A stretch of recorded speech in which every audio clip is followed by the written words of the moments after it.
Azərbaycanda maraqlı və qeyri-adi toy hadisəsi yaşanıb. Yevlax rayonunda keçirilən toy məclisində gəlin iştirak etməyib. Bu toy Yevlax rayonunun Qoyunbidəsi kəndində baş tutub. Hər şey adət-ənənəyə uyğun təşkil edilib. Qonaqlar gəlib, musiqi səslənib, süfrələr açılıb, toy əhval-ruhiyyəsi yaşanıb. Ancaq bir fərqlə, toy məclisinin əsas qəhrəmanlarından biri olan gəlin məclisdə iştirak etməyib. Ailənin sözlərinə görə bu qərar qarşılıqlı razılıq əsasında verilib. Gəlin toy məclisini canlı bağlantı ilə izləyib. Qonaqlarla məsafədən də olsa ünsiyyət qurub. Kənd sakinlərini təəccübləndirən bu məqam uzun müddət müzakirə mövzusuna çevrilib. Maraqlıdır, bəs gəlin toya niyə gələ bilməyib? Təxminən bir 5-6 ay öncə mən oğluma dedim ki, gəl sənin toyunu eləyim, kimi göstərir, qız deyirsən ki, yox, o balacadır, bu kiçikdir, bu yaşı uyğun gəlmir. Dedim, gəl toy eləyim, sonra qız nə vaxt taparsan, evlənərsən. Biraz da gülüşdülər. Aradan bir müddət keçəndən sonra gəldi ki, ata sən düz deyirsən, gəl toy eləyək, qızı sonra taparım. Bir həftənin içində bu məsələ də həll olundu, toy elədik. Qız kimdir? Taylanddan. Dedim, Allah xoşbəxt eləsin. Mənim üçün, yəni,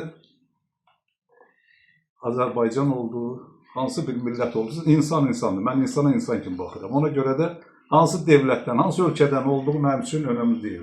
Bir həftənin içində bu toy məsələsini həll elədik. Dedim, yəni, gəlin, sonra vaxt olar gətirərsən. Oğlum bir ildir, o qızla danışırdı Taylanddan. Onun eşqinə ingilis dilini öyrəndi. O da universitetdə oxuduğuna görə icazə vermədilər gətirməyə.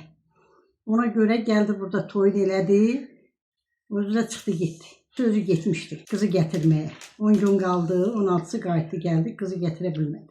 Siz heç görmüsünüzmü gəlinizlə, tanış olmusunuzmu? Telefon vasitəsilə, görüntülü. Azərbaycan dilində xeyli söz bilir.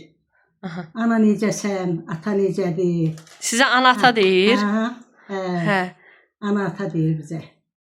Sonra qızları deyir, qızların çox gözəldir. Çox xeyli söz öyrənib Azərbaycan dilində.